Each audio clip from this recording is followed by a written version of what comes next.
Hello and welcome, everyone. Now, I'm sure you've all had dreams that have felt so real, it's only when you wake up that something felt strange. And if those words sound eerily familiar, yes, I was quoting from the movie Inception, a film that did so much to awaken people to the power and potential of their dreaming minds. And our awesome guest today is someone who has also done so much to help people wake up in their dreams. I'm so excited because we have none other than Charlie Morley here today. He's world famous best-selling author and teacher of lucid dreaming, shadow integration, and mindfulness of dreams and sleep. He is on a mission to help us harness the power of dreams and sleep for psychological growth. Okay, reality checks. It is really here. We are really not dreaming, are we, Charlie? We are here. I'll do a quick reality check. We are here, or we're in the same dream. And it's a lovely dream. Or nightmare, depending on your perspective, Charlie, after this interview. Anyway, you've reassured us that we are here, we are real. But for those who are listening who are new to you, I suspect they do know who you are. But would you just tell us a little bit about your story and why you fell in love with the world of the dream? Sure. So I was into dreaming from really young. I guess the Genesis story I often tell, 'cause it's quite funny and very true. It got confirmed by my dad because I'm often worried about false memories, and we talk about childhood, but this one really got confirmed. For my 12th birthday, I asked for something called a Nova Dreamer, which is like this electronic sleep mask, which has little sensors in it, and it recognizes REM, rapid eye movement, and then it flashes red lights, which are said to be powerful enough to penetrate through your eyelids, but not powerful enough to wake you up. Sometimes it does wake you up. Anyway, I asked for one of these for my 12th birthday. I was reading, it was a Sunday morning, and back in the day, the Sunday papers came with like a little gadget section. And in that gadget section, the little booklet was the advert for this. I remember reading it and it said lucid dreams. I'd never heard the term before, but it described it as a dream where you know that you're dreaming as you're dreaming. And that with that awareness, you can then control or direct the dream. And I was like, oh, I've had loads of these. Dad, I want this thing for my birthday. It can give me those dreams I have. And I showed it to him and it was whatever, $300 or something. And there was no way I was going to get it, in your dreams, maybe. I don't know if he said that. But anyway, didn't get it. Went back to being an 11-year-old doing whatever I was doing. And then when I was 15, I started to get really, like a lot of young men and young women, I guess, at that age too, possibly, I assume, I started to really get interested in the boundaries of the mind. Like, I remember having this persistent feeling that there's got to be something bigger than this. It just didn't seem to be the whole story. So I started to get really interested in dreams, meditation, Buddhism, but it seemed like too much hard work. So I kind of shelved that for a couple of years, and lucid dreaming again. But at 15, I remember being in the library at school and searching for books on lucid dreaming, and they had one. They had Stephen LaBerge's classic lucid dreaming book, Exploring the World of Lucid Dreaming. So I got that out from the library, started learning the techniques. And because I'd been into dream work since I was younger, I did find it quite easy to start having lucid dreams. But, at 15, I didn't know anything about the psychological benefits or the spiritual benefits or all the Buddhist context. So I was just using it to be really good at skateboarding and have sex with girls because I probably wasn't having sex in the waking state. So just hedonism, just kind of having loads of fun. And that's what I did until a couple of years after that, when the Buddhist thing really took off and I started getting into that. And I realized there was this thing called dream yoga. And they described this as the spiritual practice which has lucid dreaming at its core. And there was this funny moment of when a monk was, I was at a retreat in South Africa and we were on this kind of afternoon mindful walk. And the monk was talking about dream yoga. And he was saying how many people on the retreat kind of struggled to do it. So I'm about 20 now and I pipe up and I'm, oh no, I can lucid dream, I can do it. And the monk goes, oh, what do you do in your lucid dreams? What have you used your lucid dreams for? I was so embarrassed. I didn't want to say sex and skateboarding. So I was like, oh, just like skateboarding and having fun and stuff. And then he said, oh, and I said, why do you use it? Yeah, why would monks use lucid dreaming? And he said, we use it to explore the nature of reality. We use it to do our spiritual practice in our sleep. And we use it to prepare for the moment of death. And it was one of those moments. I remember walking through that kind of South African bush area and just being like, wow, okay, this is serious. And then I ended up training not actually with that monk, but with that monk's teacher, Lama Yeshe Rinpoche and Rob Nairn, and then ended up living in a Buddhist center for 8 years and doing more training and teaching and writing books. And anyway, but I think it probably all started at that, just before my 11th birthday. Wow, what a story. A very unusual child. It's not typical, is it? I mean, at that age to do that. So you're highly unusual to be drawn to that. I'm wondering what was it in your family? Was there some trigger? Just you? That's Huh. just in your DNA. It's really interesting you asked that. The story that I very rarely tell is after I got into Buddhism at 18, 19, and then I took refuge and where you formally become a Buddhist. A couple of years later, my mum also became a Buddhist. I mean, she had it nailed, the whole compassion and kindness thing, but she formally became a Buddhist. And when she first had an interview with my Buddhist teacher, Lama Yeshe, she started talking about her dreams. She had always been a great dreamer. She was allowing me to keep like a verbal dream diary since I was about 5 years old. She was always asking me about my dreams. And when she mentioned to him that she also had lucid dreams, Lama Yeshe annoyingly said, "Oh, that's where Charlie gets it. You passed it to him." And I was so annoyed when I first heard that. I said, "No, I got it because of my hard work. Now you've just said my mum passed it to me." But, I think that's a lovely thing to say. And especially now my mum's really sick. So I look back on that story and I'm so grateful for her for facilitating that seed, that germinating the seed of dream work within me, and also passing it down to me if there was something in the epigenetic. It's now become a way of life for you. I mean, are you lapsed? Are you still very much in training? I'm just interested. I'm looking at your backdrop there and trying to get clues. So I've moved out of the Buddhist center. I moved out about 3 years ago now. Yeah. But the Buddhist center is like there. I basically live next door to the Buddhist center. That was my level of attachment to Buddhism. Am I a lapsed lucid dreamer? No, I'm still very much a lucid dreaming practitioner. What has happened over the last couple of years, I have had started having less lucid dreams because a lot of the lucid dreaming that I did was when I run these retreats, these intensive retreats where the first half of the night people sleep in their bedroom, second half of the night they sleep in the main sacred sleeping area, and I'm waking them up every 90 minutes with singing bowls and stuff and dropping them in. And I do a lot of practice there because there's also the kind of egotistic expectation from 50 people, I'm going to have a lucid dream, and my ego kind of steps in, I better get lucid. So I have had less lucid dreams over the last couple of years. So I'm really looking forward to starting teaching again and having some more. But what I've really got into is the stuff I basically practice what I'm writing about, practice what I'm teaching. So a lot of the last 2 years has been teaching the mindful sleep stuff. So I'm really into that. It's very, very possible to stay conscious within all stages of sleep, not just dreaming. You can be conscious in the hypnagogic through the practices of yoga nidra.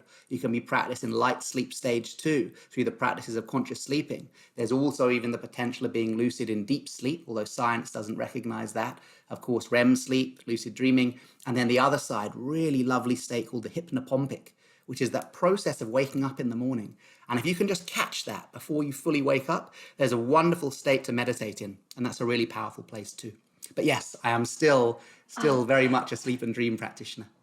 Listening to you, there's so much, that I'm wanting to jump in and say, there's so much. It's so rich what you're saying, so much to unpick. Let's just go to the. I guess you're talking about yoga nidra. There, are you with the? Can you explain that for people who are totally new to it, what that is?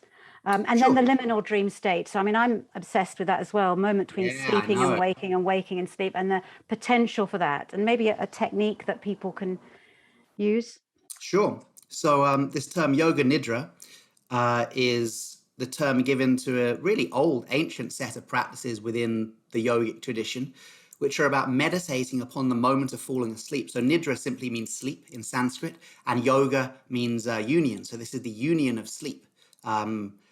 How do we create union of sleep? It's about entering the hypnagogic state, which is that process of falling asleep, where you can still hear sounds in the room, still feel your body in the bed, but you're in the nodding dog stage. You're starting to fall asleep like that. If you can catch that state and meditate within it for extended periods of time, 20, 30, 40 minutes, that's really a deep practice of yoga nidra, and it's really, really good for you. It's not only this ancient spiritual practice, it's also really good for people with trauma-affected sleep. So a lot of the work I've done over the past 5 years is working with military veterans and people who've been affected by whether it's sexual trauma or war zone trauma or whatever it is, people with trauma-affected sleep. And yoga nidra is a really great way not only to get a state of deep relaxation during the day, which you may not be getting at night if you have insomnia caused by the trauma, but actually by spending an extended period of time in that deep relaxation state of yoga nidra, sleep becomes easier at night. Now you'll think, oh, but if I spend my whole day lying down in this drowsy state, I won't be able to sleep at night. No, if you've spent your whole day napping, fully asleep, you're gonna change your circadian rhythms, and then it's gonna be difficult to fall asleep at night. But actually spending as much time as you can in the daytime in a deep state of relaxation just before sleep, which is what yoga nidra is, leads to an increase in what's called parasympathetic drive. So the parasympathetic system being the rest and digest system. And basically, every time you do anything relaxing during the day, you charge up this internal battery called the parasympathetic drive.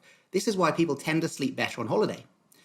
Tend to. Depends, we've got screaming kids and stuff like that. But because most of the time on holiday, on vacation, we're doing more relaxing things than we usually do in the day. So every time you experience relaxation, zap, you charge up this kind of internal battery called parasympathetic drive. Now, if you do a yoga nidra session, that's like 30 minutes of charging up this battery.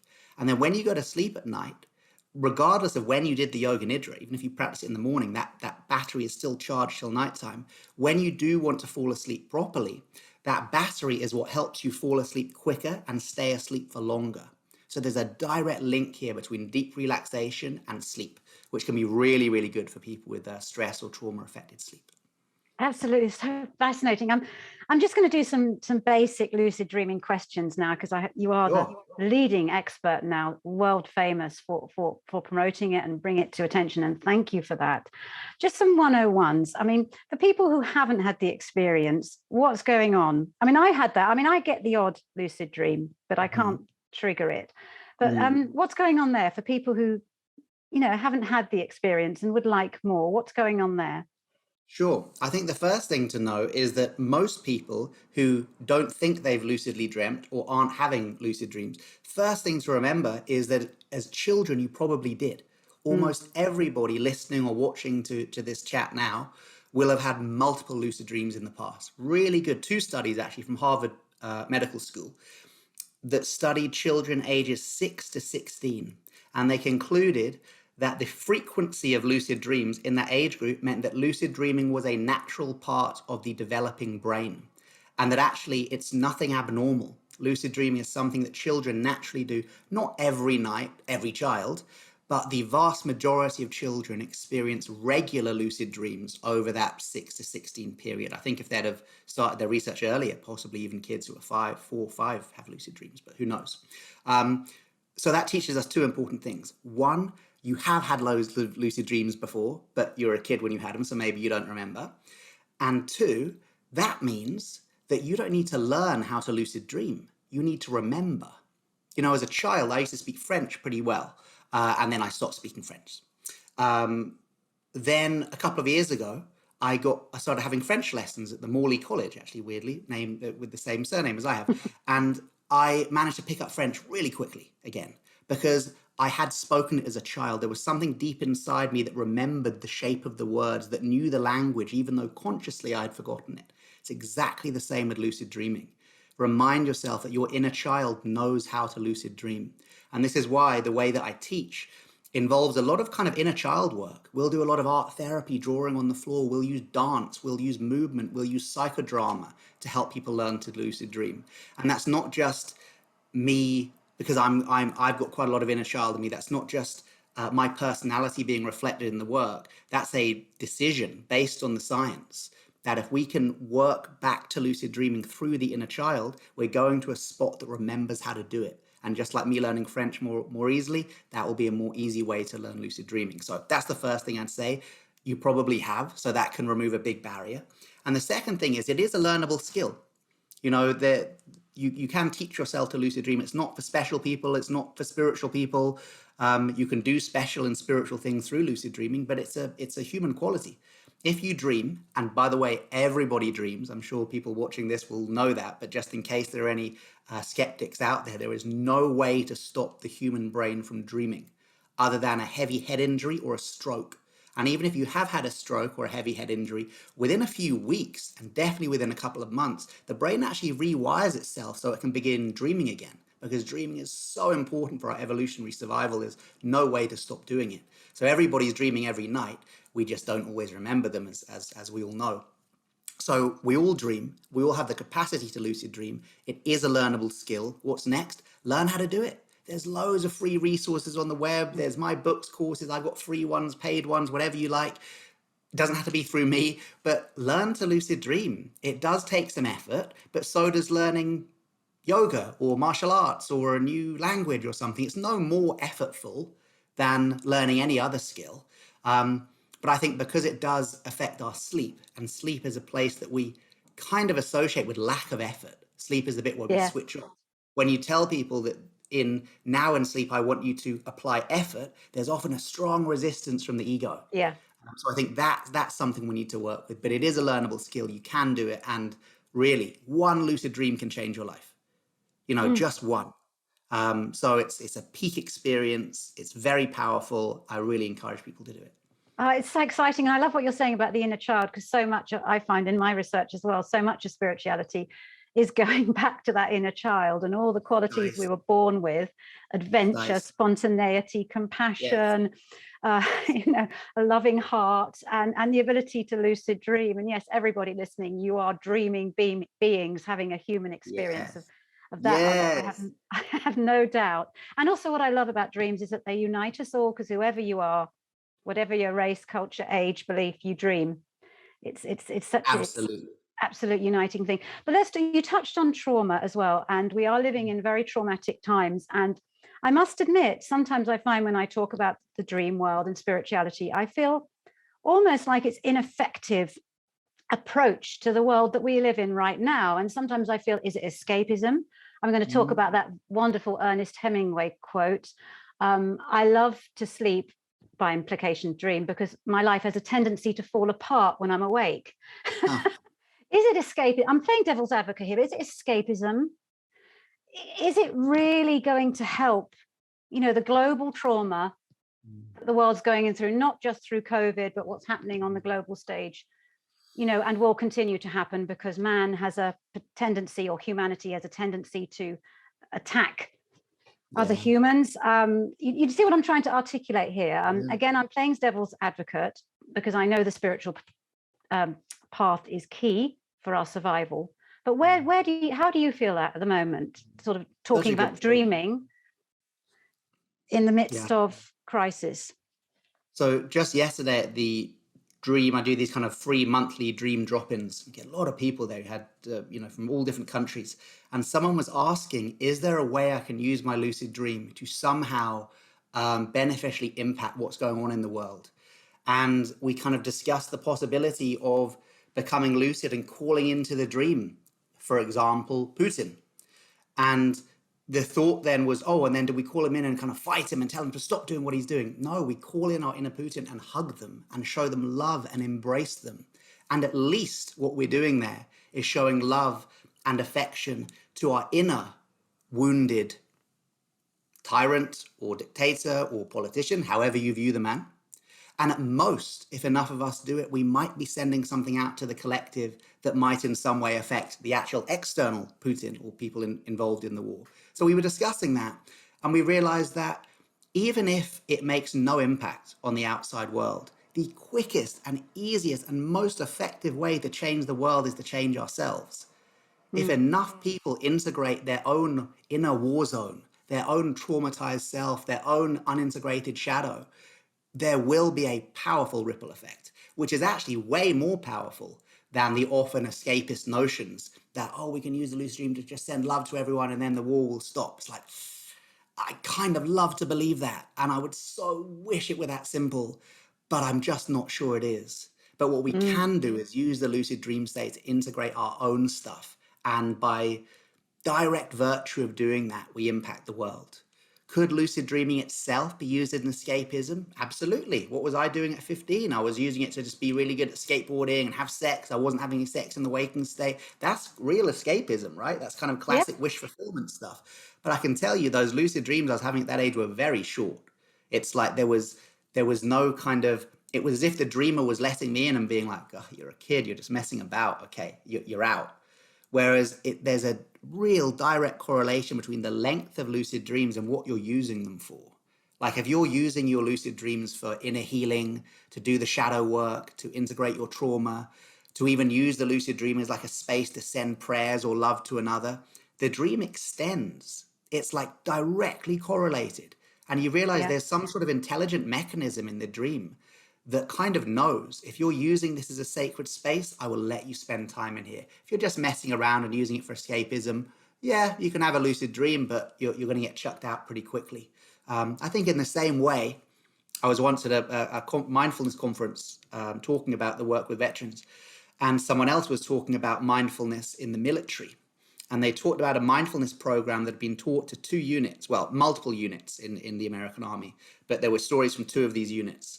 One of them was a story about one of the soldiers, I believe a sniper, using mindfulness to be a better shot to kill Yeah. someone, and having their finger on the trigger and, breathing out on the exhale, parasympathetic emphasis, all this kind of stuff. And I was like, whoa, that's nuts. And then a Yes. story from another unit who had been taught the same mindfulness class, also a sniper, had someone in their sights, saw them, went into the breathing. As they exhaled and went into parasympathetic calmness, they started kind of empathetically connecting. And apparently they went, how old is this person? Oh, they're about 30. Oh, they've probably got kids. Afghanistan, if you're 30, you've probably got multiple kids. Ba, ba, ba, ba, ba, ba, ba, ba, ba. And then this is a human. And they dropped the rifle, and they were friendly anyway. There was no threat. And I thought, wow, that's the same mindfulness that was taught. Mindfulness in and of itself, unless it's taught with a compassion practice, is actually a blank canvas. You can use mindfulness to be a better robber if you want. You can use mindfulness to be a better sniper, as well as being a more loving person. So I think there could be an element of that with lucid dreaming. But with lucid dreaming, there seems to be this kind of ejector switch, which is controlled by that internal intelligence, where if you try and do something harmful in your lucid dream, boom, you get chucked out. Very, Yeah. very difficult to re-traumatize yourself in the lucid dream, which is why it's so good for working with traumatized people. In many ways, there's more of a risk of being re-traumatized in a one-on-one therapy session if the therapist isn't really holding your trauma safely than it is in a lucid dream. Because the lucid dream, if it gets too much, too scary, boom, you wake up. Wow, that was so eloquent. Thank you. I learned a lot there. Thank you, Charlie. Thank you for And asking the question. you're mentioning trauma because I know you're doing a lot of research with the Institute of Noetic Sciences. Yeah. I work with dear Garrett and Brilliant. and the team there. Can you tell us a bit about that research, how Yeah. it's going? And I know some of the results are very, very encouraging. Yes. So the paper isn't published yet, although this is actually the first time I've been kind of one of the lead researchers on a scientific paper. And I was like, it's done. Surely we can publish it. And they're like, Sorry, no, can I no, it's just got to jump in peer there? review. Your science background, are you a scientist? I mean, did you train that Not way? at No. all.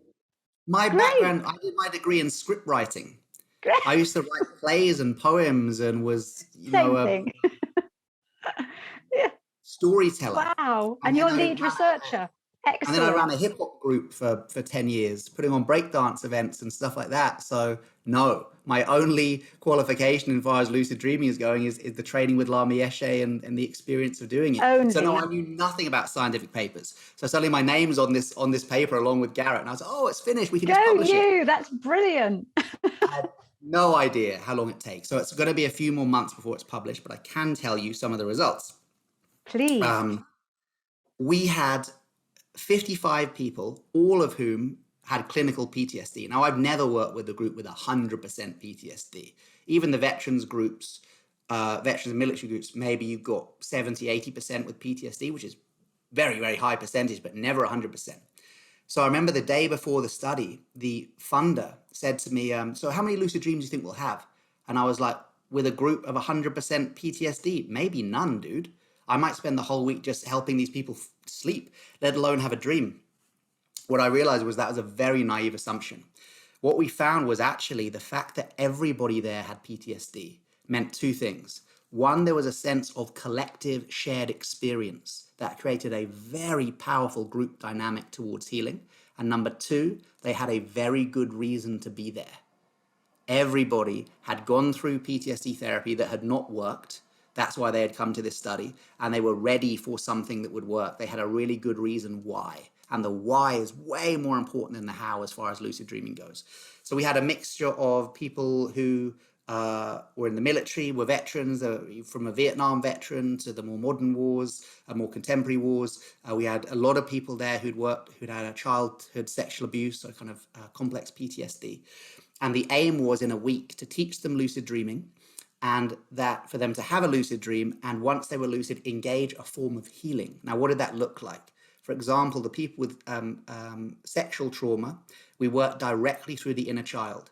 We realized that becoming lucid and calling out something like, I want to meet my trauma, or I release my trauma, was too direct. We needed to create some sort of a medium, a buffer zone. So we thought, well, what's the part of ourselves that is wounded by the sexual trauma in childhood? It's the inner child. So actually, rather than meeting the trauma, what we can do is meet the inner child and show them love and healing and tell them it wasn't their fault. And by doing that, as a side effect of embracing and loving the inner child, the trauma will necessarily be integrated. And that worked very, very powerfully in a few cases. Other people, it was war zone trauma. So in a recurring nightmare, they would become lucid and know, oh, I'm not really back in Iraq. This is a dream. Oh, wow, okay, so this is still a scary dream, but at least I'm not in physical threat for my life here. This is just a dream. And now they can choose to either, fly out of the dangerous place or change the ending so that it's not traumatic. Although that wasn't as effective. The most effective thing actually was that once they knew they were lucid, just to remain there and know this is just the mind. There are no bullets that can hurt me here. One person, if it was a car crash, it was actually to become lucid and allow the car crash to happen, knowing that there's no car, there's no me, there's no danger. This is just a dream, completely re-owning that traumatic experience through the lens of empowerment. Because of course, PTSD is such a disempowering experience. Learning to lucid dream is so empowering. So we had very high percentage of lucid dreams. We had over 82% of them in the week got lucid, which is crazy high level. That's way higher than if I was doing a retreat for, non-military people or people who maybe didn't have such direct experience of trauma. Of those who had the lucid dream, high percentage had a healing lucid dream. Before the study, we had to check the PTSD score. It sounds very arbitrary, but it's actually quite effective. There's a series of kind of questionnaires and psychological tests that test your PTSD level. Once the study had finished 7 days later, we checked the PTSD scores again. The average PTSD score had dropped so low after the 1 week study, it was beneath the PTSD threshold. It was beneath what we would register as having PTSD. 3 weeks later in the follow-up study, it had dropped 1 point below that too. It was not only still beneath the PTSD threshold, it had dropped further. That was amazing in and of itself, but many other studies had shown that lucid dreaming could treat PTSD. So it wasn't it was kind of confirmed other studies. But what was really interesting was the PTSD scores dropped even for those people who did not manage to have a lucid dream within the 1 week period. Just the fact of learning about lucid dreaming, of hearing someone like me tell them that nightmares are okay. They are the immune system response of a wounded mind. They're horrible and it's a bitter medicine, but they are trying to medicinally integrate our trauma. Being in a group where you heard about other people who had managed to integrate their trauma through lucid dreaming. All of that created an effect where people's PTSD scores were dropping even before they learned to lucid dream. Even before they had a lucid dream. That was so powerful for me. Because one of the reasons people say, oh, you could never treat lucid dreaming on the NHS because it's kind of too difficult. Not everyone can learn it in a few weeks. Sometimes it can take weeks or months to learn. Now we've got proof that just learning it's a possibility, going through the stages of trying to have a lucid dream is so empowering it can drop PTSD scores. So I'm super excited about that. And I think when the study does come out, we'll make some noise about it. It's going to stir things up. Wow, I'm super excited to follow that. I've also found that whenever you talk to people about dreaming, because it puts them in touch with an invisible part of themselves, their inner world. And even if they don't have great dream recall or lucid dream, it's so empowering because it shows that there's more to them than they thought. They're more interesting than they thought. Absolutely. And that's lovely because whenever people fall in love with themselves, that's just wonderful to see. And you've helped so many people do that, Charlie. Again, going to thank you. But now let's talk a little bit about your work in the shadow, with the shadow. You've Mm. referenced it all. That you by that mean you mean the toxic potential within all of us, the negative, the Not night. one of the aspects of the shadow. If the shadow is anything we've denied, disowned, or rejected, one of the aspects absolutely is that part of us that can be harmful. Our shame, our blame, our traumas, our fears, our prejudices, that that kind of toxic potential within us. Absolutely, that's one aspect. But actually, a far greater aspect. To quote Carl Jung, he said 90% of the shadow is made of this. Is called the golden shadow, which is still the part of us that we hide from others, we reject within ourselves, we might even be ashamed of. But it's actually overtly beneficial qualities. For example, who watching this podcast might have hidden their esoteric side from their friends or family for fear of being labeled too woo woo? Hand up for me, definitely. Now, that's a beneficial potential, our woo woo side, our spiritual side, the side that listens to things on the shift network, and yet we hide it from others because we're ashamed of it. That's golden shadow. Maybe someone here has a beautiful singing voice, or perhaps as one of the people who came to my workshop once said, he was a guy from Wales, quite a kind of a butch, kind of classic heteronormative Welsh guy, and he had a beautiful singing voice. And singing karaoke is quite big in Cardiff, as many people know, in Wales. And he would not do karaoke in Cardiff in case his rugby mates saw him. So he Oh, would drive 40 minutes to the west or whatever to go and sing in different pubs. And he said, "Is that my golden shadow?" And I was like, "Yes, your beautiful singing voice. So good, such a gift to the world, yet you feel ashamed of it because your friends might question what you believe is your own sense of masculinity or sexuality." That's golden shadow. So much that's in the shadow is stuff we hide, which is actually really beneficial. And shadow work is about bringing that stuff we hide into the light. oh, thank you for that. And that's why, my backdrop with the wolves, Ah, brilliant. that I wonderful love story wolves. about the wolf, the shadow wolf, and the more positive side, and which one survives. That's within us, isn't it? And the one that survives is the one you choose to feed. Um, Yeah, but exactly. that's where you're going now. You're being drawn towards the shadow side. That's very interesting. Why is that? I think the shadow work. So the first couple of books were just on Yeah. lucid dreaming, and then the third book was on shadow work, and then the fourth book is on sleep and trauma. And actually, I think that's a really logical progression because once you start lucid dreaming for long enough, you will absolutely meet your shadow. If you have enough lucid dreams, you are going to meet your shadow because once you're lucid in there, the unconscious mind is like, "Oh, I've been trying to communicate with you every single night, and you never seem to listen. But now you're lucid dreaming. It's like we're having a direct conversation." So once you're having this direct conversation with your unconscious mind, unfortunately, it doesn't really want to do small talk. It's not going to say, "Oh, after all these years of trying to communicate with you, hey, how you doing, man? What's up?" It's going to say, "Wow, I finally got your attention. You're actually lucid. You can talk to me. Okay, let's bring in the big things. Sexuality, trauma, things we've been repressing, shadow issues." It's very common to meet your shadow once you start lucid dreaming. And it can be quite scary when you first happen because if you're unaware of what's repressed in your shadow, when you first meet it, and often it's in an archetypal form like a monster or a demon or like the bully from school, but they're huge, as big as a giant. You think, what is this? Is this some evil spirit that's entered into my dream? Possibly, who knows? But I would say no. I would say you are meeting your shadow. And often when we first meet our shadow in the lucid dream, we try and fight it. As I talk about my TED talk, I would fight these things because I thought they were demons. And then my Buddhist teacher said, "No, this is your shadow." And I was like, "What's the shadow?" And he explained it all to me. And I was like, "Oh, so what should I do if I see it again?" He said, "Embrace the shadow." Carl Jung said, "Embrace the shadow." So I took this very literally. So when I next saw a kind of scary monster in my dream, I hugged the thing.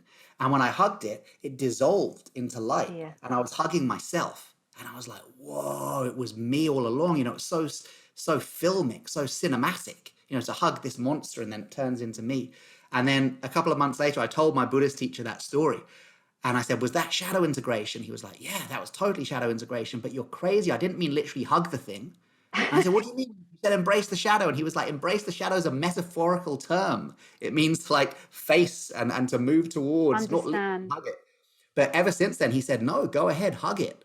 Because if everything's symbolic in the dream, what could be more symbolic of acceptance, of love, of integration than the hug?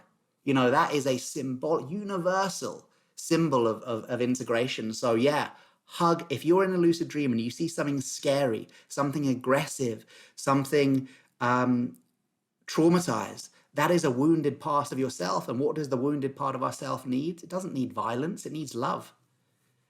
It needs love. Thank you for that. I couldn't agree more with what you're saying. Thank you, Charlie. You've mentioned filmic quite a lot. So I'm going to sort of round up this interview as I began with Inception. Oh, yeah. How much of that movie got it right about lucid dreaming and how much did it get it wrong? Because so many people from, I think 2010 it was released, myself included, because I was doing dream decoding, just, wow, lucid dreaming. It really, really did a lot to put it on the world stage. How much did Christopher Nolan get right and how much did he get wrong in that? Yeah.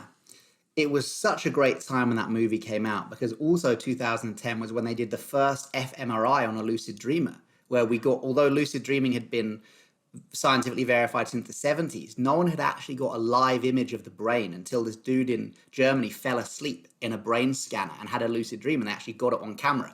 So with that study coming out at the same time as Inception, that was just such a good time for lucid dreaming. Such new stuff was occurring. So what did he get right? What did he get wrong?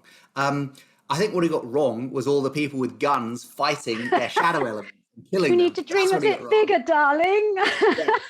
And by dreaming a bit bigger, they should have started hugging and showing love to all those wounded parts rather than fighting. That's the first thing he got wrong.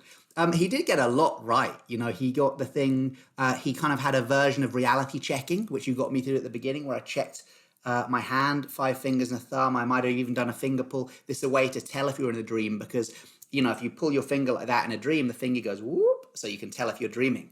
And they, of course, have their totems. They have these, I used to have one back there, actually, a spinning top. Spinning top. Oh, I love it. They would spin it. And because he was having so many lucid dreams, he'd wake up in the morning and be like, dude, how do I know if I'm still dreaming or not? So it'd spin the top. And if it fell over, that meant there was gravity. So he wasn't in a dream, he was awake. But if it kept spinning, uh-oh, no gravity, I'm still dreaming. So that they nailed. That was completely correct with the reality checks. I think the bit where he says, when she's first in the lucid dream, and he says to her, isn't it strange? Says to her, he says to the main female protagonist, says, isn't it strange how in dreams you just kind of arrive? You don't really always remember traveling there. And she goes, yeah, I guess so. And then he goes, how did we get to this cafe? And she goes, well, we and then she becomes lucid and she realizes, oh, and everything starts exploding. And I was like, that's what it's like. I mean, not literally exploding in a dream, but that feeling of excitement. And you've just got to keep yourself calm. You know, most people's first few lucid dreams last like 5 seconds because you're like, oh my God, what's happening? I'm lucid. Boom. And you wake up. You're like, oh no. So that's really interesting too. The stuff about time dilation is actually very wrong. So they've done studies that shows once you're lucid, estimation of time is pretty much the same as estimation of time in the waking state, because the part of the brain that switches on is prefrontal cortex, which is where time is registered. So the whole thing about, you know, dreams within dreams lasting decades and stuff is untrue. But quite cool to know, actually, that if it feels like you've been in a lucid dream for 30 seconds, you probably have. Now, there's the potential to be in a lucid dream for a full dream period, which is like up to 60 minutes. So imagine spending 60 minutes in real time walking around or flying around a huge 3-dimensional projection of your own psyche. That is super, super cool and absolutely accessible. So yeah, watch Inception, let it kind of recharge your lucid dreaming stuff, replace all the violence with hugging, and you probably got quite a good lucid dream induction technique there. Oh, wonderful. And is there just one technique you could give our listeners now for people who want to go away and experiment with the world of their dreams, lucid dreaming in particular? Is there one tip that you could share that will help people listening? Yeah, and it's not actually a how-to tip, it's a why-to tip. But this is the best lucid dreaming technique I can offer. Have a dream plan. So this is working out exactly what you want to do in your first or next lucid dream. So far better than me teaching you the reality check or all these other techniques is find out a reason why you want to have a lucid dream. And if the reason really excites you, if you can find a reason to have a lucid dream that makes you so excited you want to go to bed early, you're like, whoa, imagine if I could use the lucid dream to heal my childhood trauma. God, how my life would change. Imagine if I could use the lucid dream to do a placebo healing on a physical ailment. A lot of science on that, very possible to heal kind of minor ailments in the lucid dream. Imagine if I could use the lucid dream to embrace my golden shadow. If you've got a really good reason why, often the psyche will open up and just give you a lucid dream because it so wants you to engage that healing. So I would say the why is more important than the how. Have a really good reason why to lucid dream, and that's the most powerful technique. Thank you for that. You really do embody that quote, dreams are meant to awaken us. You really do, can see it oozing out of you. It's super exciting what you're saying. Thank you so much. And I'm going to close with my most insightful and probing question of all. So brace yourself. For people who are into dream work, and I am, and you're the world lucid dreaming expert, is it essential to have a sausage dog? You just been sleeping. Look, waffles and sausage. Well, What's your one sausage sausage dog to called, another. Because Teresa? he's, how old is yours? 2.5. Okay, mine's 5. Oh, what's his or her name? Arnold, Arnold. big I name want. after Arnie Schwarzenegger for self-esteem reasons. Okay, so I just Oh, thought it was hilarious. Sorry. oh yes, Hope you don't but they edit it out. do help, I think. I've had loads of waffles-induced lucid dreams, either nightmares, Yes. at least when I first got her the first year, nightmares that I would lose her or she fell in a river or something like that. And then I'd be like, hang on, I haven't lost waffles. Oh, I'm lucid. Or other times when she was first kind of, sleeping by herself, she would just always moan in the middle of the night. And her little moans would be enough to wake me up kind of in the dream. Oh. And then I was able to drop back in again. So So yeah, I'm sure sausage dogs Waffles are brilliant. is a lucid dreamer. Definitely. Waffles is doing it. I filmed her, and I'm sure you've seen with Arnold. They dream deeply. Their little legs start like paddling Oh, and I stuff. know. Yeah, I think sausage dogs do. My other dogs never used to do that. So I think sausage dogs, they are dreamers. Yeah. They have a way of taking over your life, just like dreams Oh, do. completely. Yeah, exactly. Exactly. Thank you so much, Charlie, for humoring me there. And where can people find out about you, the essentials? Arnold's So my listening. website, charliemorley.com, or Instagram, Facebook. I'd be a very bad spy. You can find me anywhere. And I hope people do. Thank you so much for the gift of your precious time, because time is something you can never get a refund on. So thank you Oh, so thank you much. so much. It's been a pleasure Take to spend care. that time with you.